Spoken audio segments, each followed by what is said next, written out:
what's the solution for working out and fitness?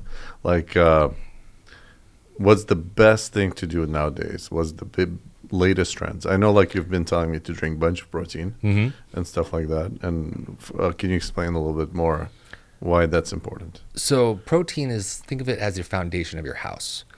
It helps build your muscles, helps repair your muscles.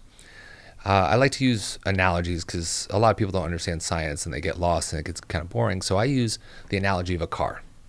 Think of protein as the engine in your car. It's the power, it's the muscle. You need to put oil in your engine. Protein is your oil. Then you have carbohydrates. Carbohydrates are your gas in your car. It gives you the energy to go through the day. It gives you the fuel to go through the day. Carbohydrates, like all the sugary stuff? Yes. And all carbohydrates convert into sugar. A lot of people are like, well, that's so much sugar. Well, it's a carbohydrate. It's going to convert into sugar anyway. So you take those in for your energy. And the whole goal is you want to be starting with a full tank and end at an empty tank at the end of the day. Then you have your fats. Your fats are your gear oil. They will help with energy, but they also help in focus. They help with hormones. They're fantastic. So you need to bring them in, but you always need to have protein as your base. Especially you need to take in enough protein to help build muscle and build muscle promotion of the fiber. So it's one of the best analogies I use so people can understand it. So they go, oh, okay. So they go and they try to ration out proteins first.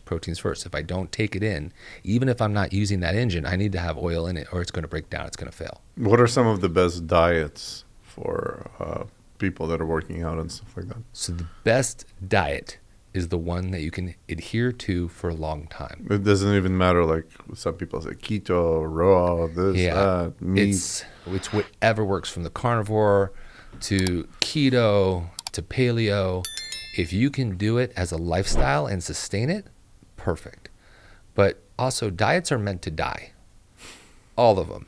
They're not meant to be long-term. A lot of them, it's also a great gimmick, is that everybody's always going to fall out of keto unless you are a psychopath and you can stay in ketosis and never drop out. But once you have a beer, you're out. You're done. You're out of ketosis with that. So unless you're perfect and you're a robot, then you're going to follow keto. You're going to miss it. Sorry to interrupt you. Have you heard of a drink called hard ketones? Yes. So I tried that today, literally today.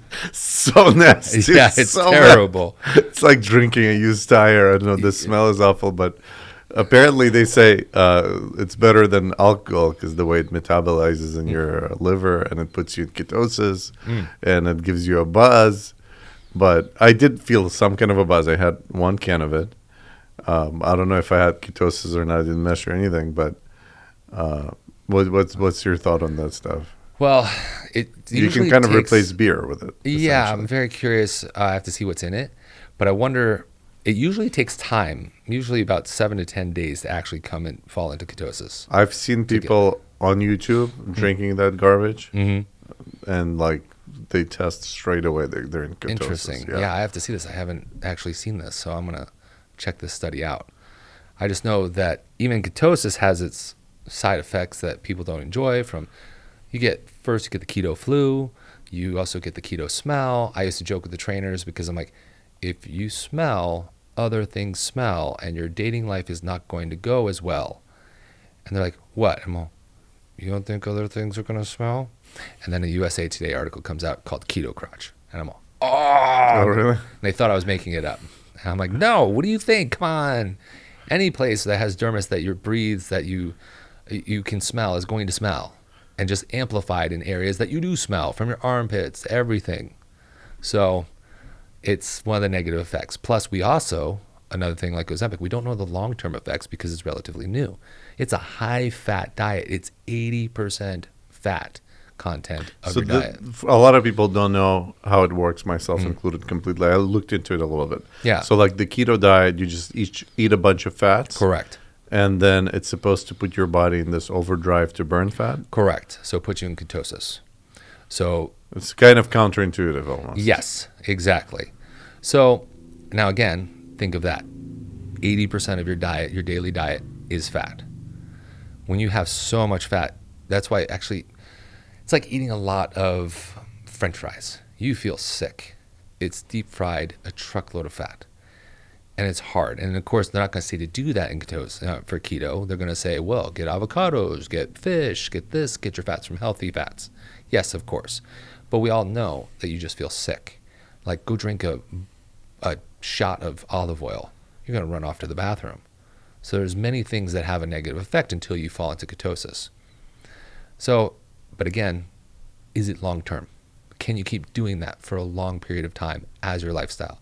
Most likely no. So that's like a way to kind of hack your body. And the whole idea of ketosis is just burning fat. Correct. Burning more fat than you have. Yep. Which you can also get through just working out. Yeah. And you also just... That's a natural way of ketosis. Yeah. And a caloric deficit. No matter what, calories out and calories in, or calories out expends more than calories in, you're going to win. You are going to win. Then that's when you play with nutrition to have your macros fit for you. Because you want to look the best. No matter what, you also want to be the healthiest.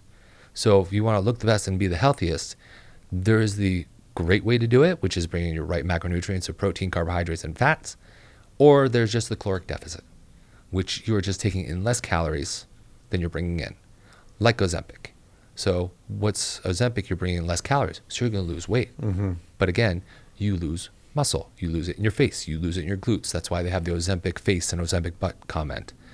You can look it up in all the studies because the fat starts going from here, the muscle starts going from here, and it goes from your glutes. So the women have draggy glutes.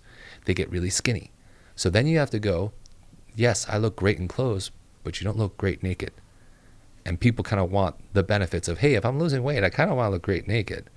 Of course, again, you're fitting those small clothes, but ultimately, in front of your partner, you are getting undressed. Are you going to feel as confident then? Because we know how women are, especially when it comes to cellulite. When their glutes are saying, I don't like this, I wish mine were more full. Of course they do, but you're not going to get it from bringing in a caloric deficit. So if you're bringing the right amount of protein, you bring out carbs and fats and stay just a little bit under your needed caloric deficit, you will lose weight and you'll keep your muscle. And then eventually when you get to the weight that you'd like to be, you can then start bringing calories back in and build a little muscle and maintain it. So you can also live a life. Mm-hmm. And that's the thing is we all want to go out to eat. We all want to have a drink one time. We also want to go and live our vacations and not worry like a psychopath that, oh my gosh, how many calories did I bring in? I'm going to gain weight. People should look at eating as a 7-day quiz. If you get 6 out of 7, you're still getting a passing grade. You're still doing well, even 5 out of 7. It's when you get to that 4 out of 7, you're not doing too great. Also, you have this mentality of when people eat bad for one meal, that they ruin the day. They didn't ruin the day. Just get back on eating protein. If you went out to go eat and you had mashed potatoes, you had steak, and you had asparagus with butter all over it, have protein shakes later. Also, you can plan for it. There's certain steps that you know that you're going out to eat with the friends tonight. Plan for it. Have just protein throughout the day and then have carbs and fats at night, and you will have a good ratio for the day. And you want